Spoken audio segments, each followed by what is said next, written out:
Hello बच्चों, कैसे हैं आप लोग।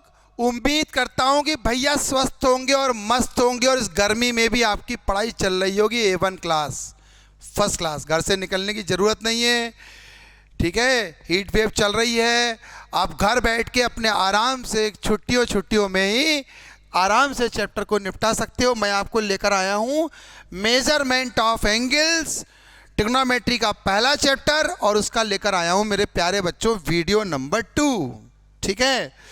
तो अब यहां पर देखते हैं भैया क्या है इसमें। क्वेश्चन है, डायरेक्ट मैं क्वेश्चन बताऊंगा कि एक राइट एंगल ट्राइंगल है मेरे प्यारे बच्चों, और राइट एंगल ट्राइंगल में दो एंगल जो है, एक एंगल तो 90 होता है, पता ही है तुम्हें। बचे हुए दो एंगल का जो है ये कह रहे हैं कि डिफरेंस दे रखा है 2π/15। तो पहले तो 2π/5 जो है वो हमारा रेडियन में है, तो 180/π कर दिया, पाई से पाई कट गया, 5×15 ठीक, तो ये आ गया 72। यानी कि ये एंगल जो दे रखा है इन्होंने हमें वो 72 दे रखा है। तो भैया यहाँ पे जो है हमने ये कह दिया एंगल ए और माइनस का angle C is equal to दे रखा है भैया क्या, 72 डिग्री। और हम जानते हैं कि ट्राइंगल के तीनों एंगल का सम कितना होता है, 180 होता है। इसलिए बचे हुए दो एंगल जो हैं उनका सम हो जाएगा 90 डिग्री, है ना। एक बार हमने 1 और 2 दोनों इक्वेशंस को क्या कर लिया बेटा, प्लस करेंगे, सी कट जाएगा तो आएगा 2 angle A is equal to क्या, 2 angle A is equal to 9 7 16 162 degree. तो भैया हमारा एंगल ए कितना आ गया, 2 8 जा 2 1 जा, यानी कि 81 डिग्री आ गया, है ना।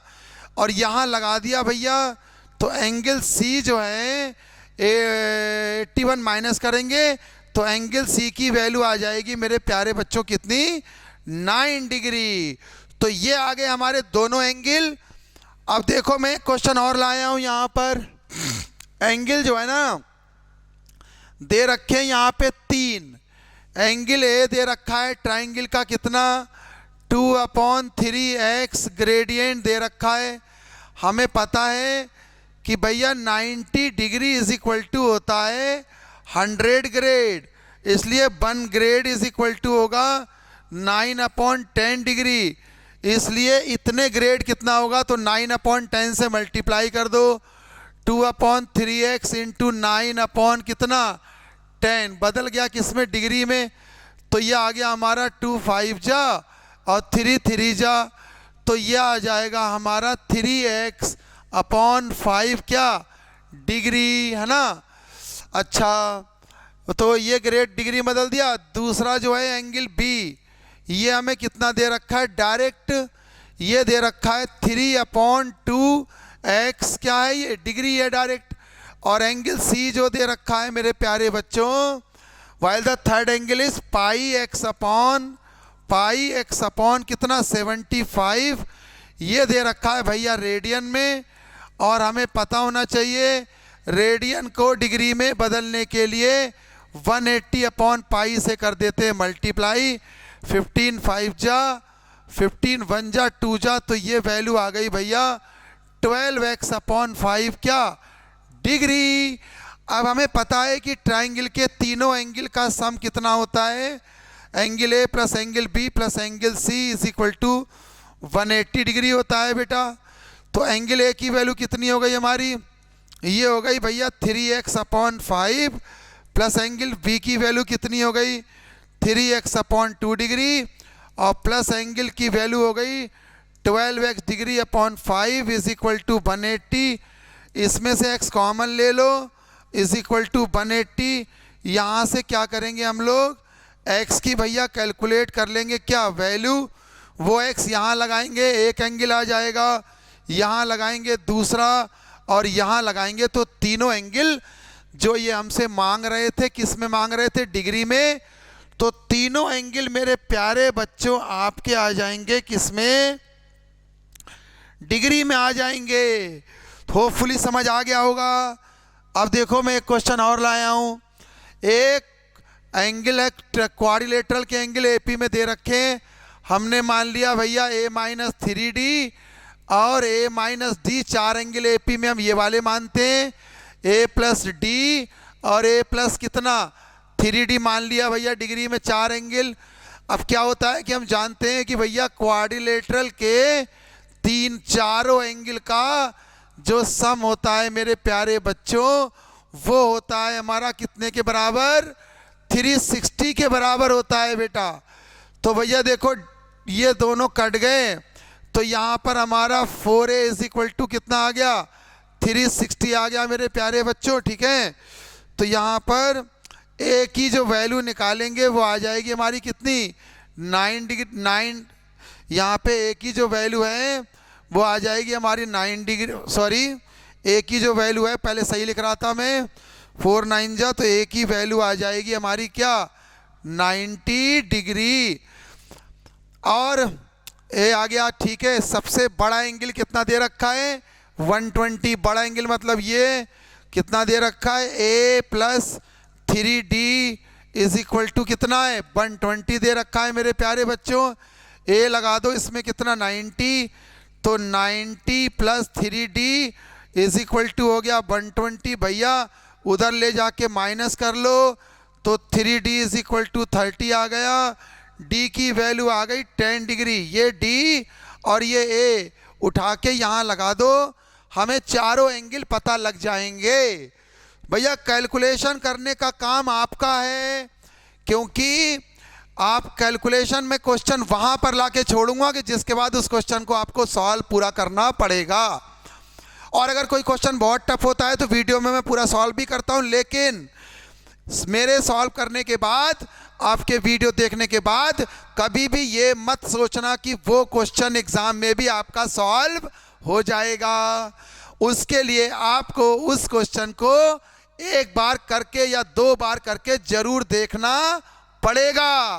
केवल वीडियो देखने से भैया काम नहीं चलने वाला, वीडियो तो क्लास लेक्चर है, उसके बाद उस पर काम करना होगा। जैसे कभी पेंट लेने गए हो बच्चों, जब कभी पेंट लेने जाओगे ना, तो पेंट की 10 लीटर की जो बाल्टी होती है वो वाइट होती है, और वो कंप्यूटर से आपको इतना सा पेंट बना के देगा, उसको स्टेनर बोलते हैं। फिर वो स्टेनर उस पूरी बाल्टी में मिला लिया जाता है और वो पेंट हो जाता है, वो जो कलर आपको चाहिए वो बना के दे देता है कंप्यूटर। यही मैं आपको बता रहा हूँ, जो मैं आपको वीडियो में पढ़ाता हूँ या जो ऑफलाइन क्लास में पढ़ाता हूँ, वो मैं दे रहा हूँ आपको स्टेनर, और आपका दिमाग क्या हो गया, बाल्टी, वो 10 लीटर 15 लीटर। तो स्टेनर आप मेरे पास से लेकर जाइए और उसको अपने बाल्टी जो वाइट कलर की उसके पेंट में मिलाइए और उसमें पेंट डुबो के अपने फ्यूचर को कलर कर लीजिए। अब जैसे कलर करना चाह रहे हो वैसा स्टेनर आपको लेके जाना है यहाँ से और अपनी लाइफ को कलरफुल बना लेना है। तो देखिए यहाँ पर क्या है, रेगुलर पॉलीगन का जो ईच एंगल होता है बेटा 2n-4 अपॉन n इंटू 90 होता है। मैंने बताया था आपको मेरे प्यारे बच्चों पहले वीडियो में। यहाँ कह रहे हैं कि angle in one regular polygon, 2 regular polygon है, एक में हमने साइड मान ली n1 और दूसरे में हमने साइड मान ली n2। तो दोनों का रेशियो क्या दे रखा है, देखो एंगल का 2n1-4 upon n1 into upon 2n2-4 upon n2। उनके जो एंगल का जो रेशियो दे रखा है बेटा, the angle in one regular polygon is to another is कितना दे रखा, इंटू 90 इंटू कितना 90 है ना। और ये वाली वैल्यू जो होती है बराबर दे रखी किसके, यहाँ पर 3/2 के। एक इक्वेशन हो गई भैया, 90 से 90 कट गया, 2 कटा 2 जा से, इस 2 से 2 कट गया 2 जा, तो ये आ गया हमारा n1-2 अपॉन n1 और ये पलट के लिख जाएगा इंटू n2 अपॉन क्या, n2-2 इज इक्वल टू क्या है 3/2। This is the equation number 1। दूसरी इक्वेशन क्या कह रहे हैं बेटा, the number of sides in first is twice in the second. यानी n1 की जो वैल्यू है मेरे प्यारे बच्चों यहाँ पर दे रखी है क्या, 2n2। इक्वेशन नंबर 2 हो गई। तो n1 की जगह 2n2 यहाँ लगा दो भैया, तो ये क्या आ जाएगा, देखो यहाँ करता हूँ सॉल्व में वैल्यू लगा के, ये देखो ये क्या आ जाएगा, n1 की जगह 2n2, तो ये आएगा 2n2 minus 2 upon 2n2, n1 की जगह लगा दिया मेरे प्यारे बच्चों, ठीक है। और दूसरी इक्वेशन को ऐसे ही रखते हैं, n2 अपॉन क्या, n2 minus 2 is equal to क्या, 3 अपॉन 2 मेरे प्यारे बच्चों, ठीक है। इस इक्वेशन से किसकी वैल्यू निकाल देंगे हम, इससे निकाल देंगे भैया n2 की वैल्यू। देखो ये कट गया, 2 कॉमन आके यहाँ से कट गया, ठीक है, इस 2 कॉमन आके कट गया, तो ये आ गया हमारा n2 minus 1 upon n2 minus 2 is equal to 3 upon 2, ये इधर मल्टीप्लाई कर लो, तो 2n2 minus 2 is equal to 3n2 minus 6, ठीक है बेटा। तो ये उधर गया तो कितना आ गया n2, और ये इधर आ गया n2 इज इक्वल टू कितना आ गया हमारा 4, और n2 की वैल्यू यहाँ लगा दी तो हमारा n1 की वैल्यू आएगी 2n2 है, यानी 2 इंटू 4 यानी कि 8। तो ये देखिए फर्स्ट में साइड सेकंड की साइड से क्या हो गई, डबल हो गई मेरे प्यारे बच्चों। तो ये चल रहा है तुम्हारा मेजरमेंट ऑफ एंगल वीडियो 2। और क्वेश्चन लाया हूँ, देखो भैया, the number of side in polygon is 5:4। तो एक में साइड मान ली भैया हमने n1 is equal to 5x, और एक में मान ली हमने n2 इज इक्वल टू कितना 4x, है ना। क्या करें, दोनों के एंगल का डिफरेंस 9 है। अब एक में एंगल कितना हो जाएगा, अगर n1 साइड है तो 2n1 minus 4 upon n1 into कितना 90, और माइनस दूसरा हो जाएगा 2n2 minus 4 upon n2 into कितना 90 इज इक्वल टू क्या दे रखा है 9। भैया इसमें से 2 कॉमन ले लो, 180 हो गया, 2 कॉमन ले लो 180, और वो भेज दो नीचे, तो ये क्या आ जाएगा, देखो n1 माइनस 2 अपॉन n1, है ना, minus n2 minus 2 upon n2 is equal to क्या 9 अपॉन 180, जो वैल्यू आ जाएगी हमारी कितनी 9 1 जा 9 2 जा 0, यानी कि 1/20। मेरे प्यारे बच्चों n1 की जगह 5x, n2 की जगह 4x लगा दो, तो ये आएगा 5x माइनस 2 अपॉन 5x, और साथ में आएगा माइनस n2 की जगह लगा दिया क्या 4x माइनस 2 अपॉन n2 की जगह लगा दिया 4x इज इक्वल टू क्या 1/20, है ना। इसको भैया मल्टीप्लाई कर दो, मल्टीप्लाइंग बाई 20x, जब 20x से इसको मल्टीप्लाई करोगे तो भैया देखो 5 4 जा x तो कट जाएगा, तो ये आएगा 4 इंटू 5x माइनस 2, और 4 5 जा x से x कट जाएगा, minus 5 into 4x minus 2 is equal to भैया 20x अपॉन 20 कट जाएगा, वैल्यू आ जाएगी x की अंदर मल्टीप्लाई किया 20x माइनस 8 माइनस का 20x प्लस का 10 इज इक्वल टू x। भैया ये कैंसिल हो गया, और हमारी x की वैल्यू कितनी आ गई 2, और हमारी साइड क्या हो जाएगी n1 हमने मानी थी क्या 5x, तो 5x यानी कि आ जाएगी 10, और n2 हमने मानी थी भैया 4x यानी कि आ जाएगी 8। तो ये उनकी जो है n1 n2 साइड आ जाएंगी दोनों पॉलीगन्स की, एक पेंटागन एक डेकागन होगा और एक होगा 8 साइड का पॉलीगन। अब क्या कह रहे हैं, एक व्हील है 360 रेवोल्यूशन लगाती है पर मिनट, सिंस व्हील मेक्स ठीक है 360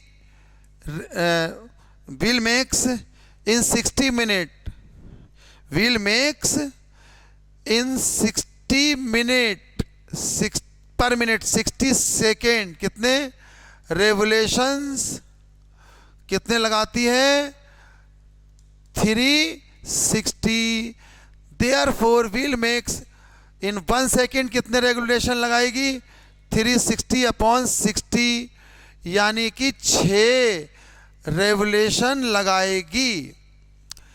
ठीक है, अब since in one revolution wheel makes will makes angle at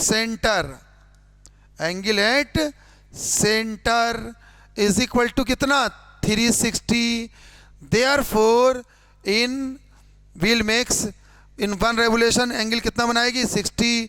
तो therefore in 12 revolutions wheel makes an angle at center will be 6 revolution. Sorry, यहाँ पर कितने रेवोल्यूशन लगा रही है? 6 रेवोल्यूशन लगा रही है. एक कंप्लीट राउंड एक व्हील घूमेगी, 360 बनाएगी, 6 कंप्लीट राउंड घूम रही है. तो 6 इंटू 2 पाई यानी कि 12 पाई रेडियन एंगल बनाएगी सेंटर पर, है ना बेटा. अब देखो मैं और आगे बढ़ता हूं. यहाँ पर मेरे प्यारे बच्चों एक रेल रोड है curve, to be laid out a circle, ठीक है. और ये क्या है? If the radius what should be the radius of circle. एक सर्किल के ऊपर एक लूप चढ़ाया जा रहा है इस तरीके से यहाँ तक, ठीक है. और इस लूप की लेंथ कितनी दे रखी है बेटा? 40 मीटर. तो ये दे रखा है हमें एस और इसकी रेडियस मांग रहे हैं, ठीक है. Railroad curve to laid out what is the radius should be used if the track change 25 minute. यानी ये कितना एंगल बना देता है? 25 डिग्री. तो थीटा दे रखा है 25 डिग्री और यहाँ पे निकालना क्या है हमें? आर, ठीक है. तो यहाँ पे आर निकालना है, ठीक है. तो थीटा इज इक्वल टू क्या होता है? एस अपॉन आर होता है, लेकिन थीटा है कितना? 25 डिग्री. तो हमने कर दिया भैया 25 इंटू पाई अपॉन कितना? 180. ये आ गया हमारा किस में? रेडियन में. हमने लगा दिया भैया theta is equal to S upon R, या ये कह लो कि R is equal to S upon theta. और एस हमारा 40 है और थीटा हमारा हो गया 25 इंटू पाई इंटू कितना? 180. ऊपर चला जाएगा इतने मीटर. इसको हमें करना पड़ेगा भैया सॉल्व.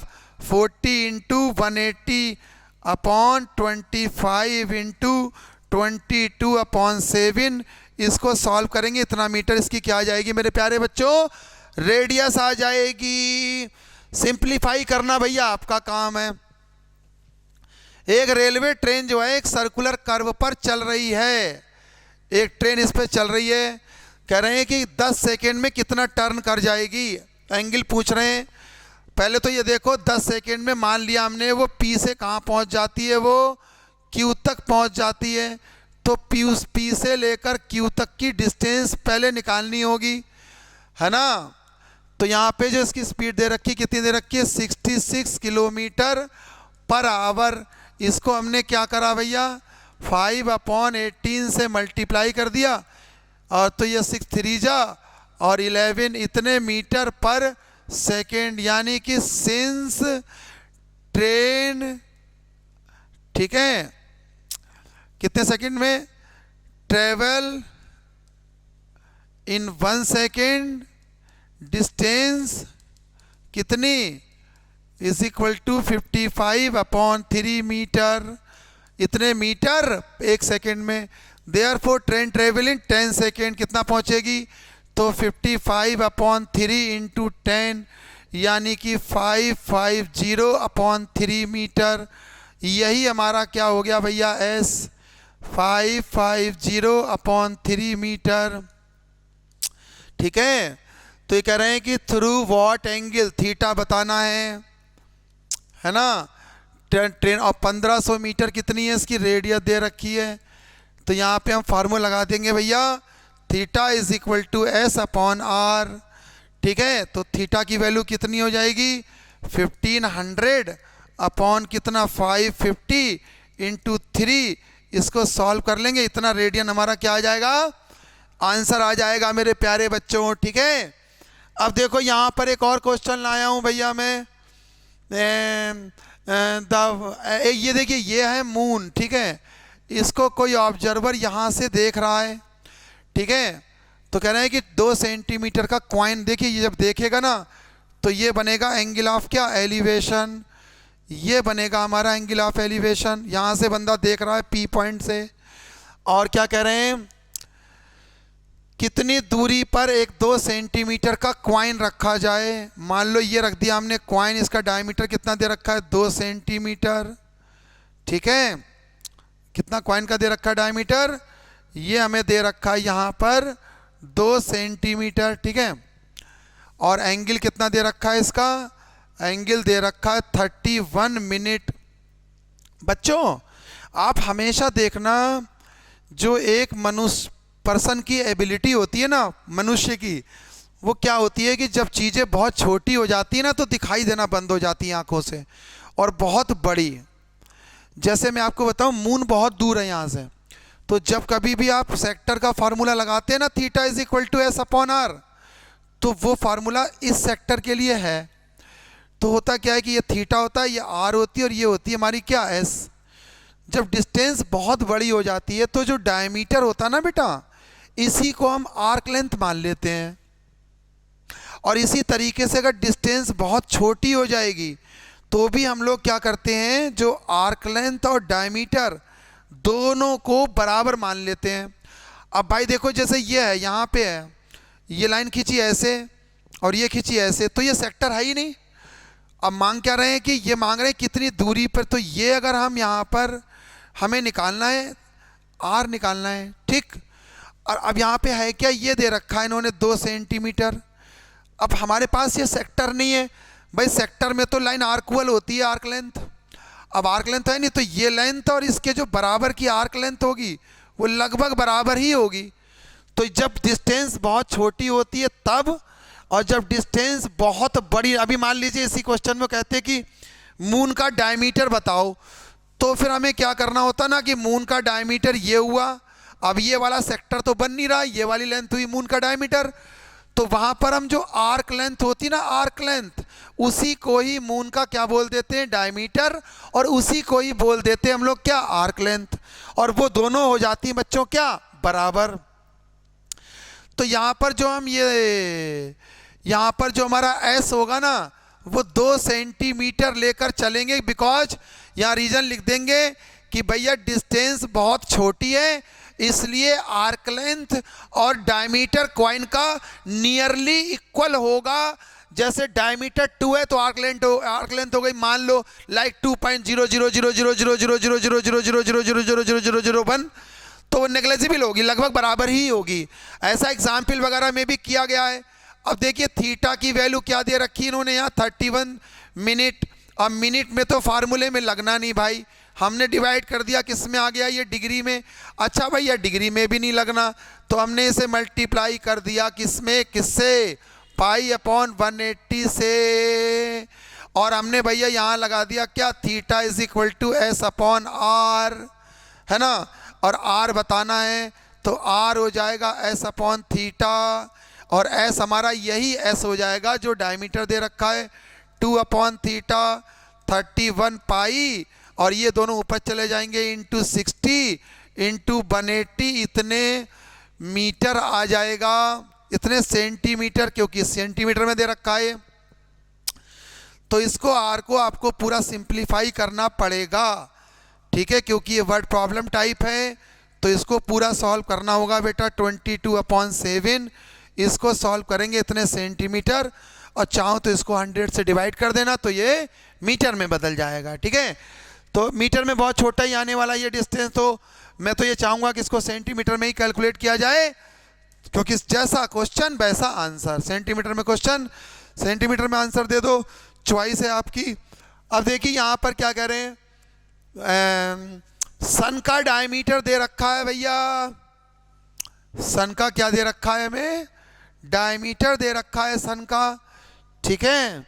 और गर्मी पड़ रही है बहुत, और सूर्य देवता का डायमीटर जो है, जो दे दिया है इन्होंने, हम वही मान लेंगे। पास जाके तो उसको नापने की हिम्मत किसी में नहीं है, इतनी दूर लाखों किलोमीटर बैठे होने के बाद तो गर्मी झेल नहीं पा रहे हैं, तो पास जाके क्या देखेंगे। तो यहाँ से हमने इसको देख रहे हैं भैया, एंगुलर यहाँ पर, तो ये एंगल कितना दे रखा है, एंगुलर डायमीटर का मतलब आप समझ लो, एंगुलर डायमीटर जो होता है, तो डायमीटर ऑफ सपोज 32 डिग्री, तो ये मिनट दे रखा है 32 मिनट, तो भैया यहाँ पे थीटा दे रखा है हमें कितना, 32 मिनट। अब भैया 32 को 60 से डिवाइड कर दो, ये आ गया किसमें, डिग्री में। अब भैया डिग्री में भी नहीं चलनी बात हमारी, क्योंकि फार्मूला जब लगेगा तो उसमें रेडियन में होना चाहिए।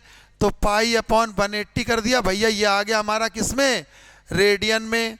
तो कह रहे हैं कि डायमीटर बताना है सन का, और ये डिस्टेंस इन्होंने दे रखी यहाँ 91 इंटू 10⁶ किलोमीटर। देख रहे हो कितनी बड़ी कैलकुलेशन है। यानी मेरे प्यारे बच्चों इन्होंने हमें यहाँ क्या दे रखा है, आर। अब आप देखो बच्चों, यहाँ पर वही रीजन दे देंगे कि since diameter of sun is very very large and the distance is observing from very large distance, therefore ये जो हमारी डायमीटर है इसकी यही हमारी क्या हो जानी है, आर्क लेंथ हो जानी है। क्योंकि ये बन रहा है हमारा डायमीटर ऐसे, ये तो ट्रायंगल हुआ, सेक्टर थोड़े ही हुआ। तो हम इसका जो डायमीटर है ना, ये इसी डायमीटर को क्या मान लेंगे, आर्क लेंथ के बराबर मान लेंगे। तो भैया ये आर हो गई हमारी, थीटा इज इक्वल टू हमने एस अपॉन आर लगाया फार्मूला, तो एस की वैल्यू क्या हो जाएगी, आर थीटा हो जाएगी। और एस का मतलब ही यहाँ पर क्या हो जाएगा, डायमीटर ऑफ सन।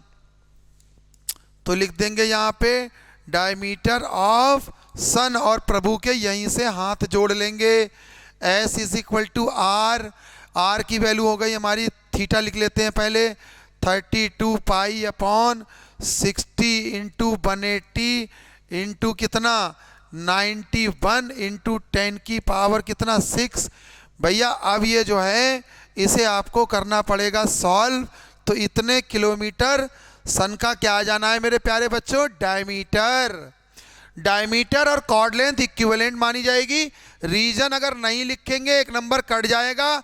एग्जाम्पल वगैरह में देखना, अगर लेंथ बहुत छोटी होती है तो फिर वहाँ पर भी हम ऐसा करेंगे, डायमीटर और कॉर्ड को इक्वल मान लेंगे। और अगर लेंथ बहुत बड़ी होती है तो वहाँ भी मान लेंगे। बड़ी डिस्टेंस को भी मेजर करना बहुत छोटा है, और एक वायरस या बहुत छोटे सर्किल का डायमीटर और कॉर्ड लेंथ में डिफरेंस करना बहुत कठिन काम है।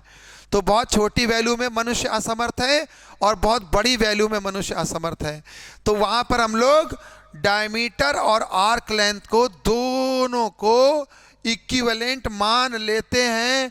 ऐसा रीजन देकर आगे हम एक्सक्यूज देकर आगे बढ़ जाएंगे। लेकिन ये ध्यान रहे भैया उसको डायरेक्ट नहीं करना है, यानी कि उसमें ये रीजन देना कंपलसरी है। अब देखो भैया यहाँ पे क्या कह रहे हैं, the arc of the same length of 2 circle. देखिए एक सर्किल है जिसकी रेडियस हमने क्या मान ली भैया, R1 मान ली, ठीक है, और आर्क लेंथ क्या मान ली हमने S, और एंगल क्या मान लिया θ1। और दूसरा जो सर्किल है उसकी हमने क्या करी, आर्क लेंथ तो ऐसी है क्योंकि इक्वल आर्क लेंथ कह रहे हैं, R2 चेंज हो गया और उसका θ2 चेंज हो गया। तो कह रहे हैं कि रेडियाई का क्या बताना है, रेशियो बताना है। यानी यहाँ पर हमें बताना है R1 अपॉन R2 बताना है, ठीक है। θ1 कितना दे रखा है भैया, θ1 दे रखा है 65 डिग्री। हमने इसको पाई अपॉन 180 से कर दिया मल्टीप्लाई, ये आ गया रेडियन में। θ2 दे रखा है भैया 110 डिग्री, और हमने 110 डिग्री को पाई अपॉन 180 से कर दिया मल्टीप्लाई, ये हो गया रेडियन। अब हमारा फार्मूला क्या होता है, θ1 is equal to S upon R1 और θ2 इज इक्वल टू क्या, एस अपॉन R2। दोनों जगह से एस निकाल के बराबर रख देंगे। एस आ जाएगा θ1 R1 एंड यहाँ से एस आ जाएगा क्या, θ2 R2। दोनों रख दिए बराबर क्योंकि दोनों एस हैं। तो क्या होगा, θ1 R1 is equal to θ2 R2, है ना। R1 R2 का रेशियो बताना है, तो ये आ जाएगा हमारा यहाँ के बाद therefore R1 upon R2 is equal to क्या आ जाएगा, θ2 अपॉन θ1। यानी θ2 का मतलब हो गया 110 into pi upon 180 upon 65 into क्या, पाई अपॉन 180। ये वाले फैक्टर से कट गया, और इसको जो है R1 अपॉन R2 इसको जो है सिंप्लीफाई करके प्रॉपर जो है वो फ्रैक्शन में 65 इसका जो भी आ जाए वो हमारा R1 और R2 का क्या आ जाएगा, रेशियो आ जाएगा। तो ये मेरे प्यारे बच्चों था मेजरमेंट ऑफ एंगल्स वीडियो 2। मेरी तरफ से टॉपिक हो गया क्लोज। अगर आपको पहली बात तो इसमें डाउट आने चाहिए ही नहीं, मैंने लगभग सारे सॉल्व कर दिए। फिर भी अगर किसी बच्चे को एक दो डाउट होते हैं, क्लास के पहले बाद में मेरे से डिस्कस कर सकते हो, या फिर मुझे मेरे नंबर पर 9897653123 पर क्वेश्चन व्हाट्सएप करोगे, मैं सॉल्यूशन भेज दूंगा। लेकिन मेरे प्यारे बच्चों, ये जो है केवल वीडियो से ओनली ऑनलाइन वाले बच्चों के लिए क्वेश्चन भेजने की व्हाट्सएप पर फैसिलिटी है। ऑफलाइन जो कोचिंग पढ़ने मेरे सेंटर पर डीडी पुरम में, बरेली में आ रहे हैं, यूपी में, उन बच्चों के लिए तो क्लास के पहले या बाद में अलग से टाइम लेकर एक दो क्वेश्चन है क्लास के पहले बाद में आते जाते पूछ लिया, और अगर बहुत ढेर सारे हों तो मैं डेली सुबह 2 घंटे 9 से 11 कोचिंग में बैठता हूँ। एक दिन पहले मुझे बता के स्कूल की छुट्टी करके टाइम लेकर आप पूरे साल मंडे टू सैटरडे कभी भी क्वेश्चन पूछने आ सकते हो, कोई भी टॉपिक पढ़ने आ सकते हो, किसी दूसरी बुक या मॉड्यूल्स के क्वेश्चन पूछने भी आ सकते हो। ये केवल ऑनलाइन पढ़ने वाले बच्चों के लिए है व्हाट्सएप पर क्वेश्चन भेजने की सुविधा। Thank you very much.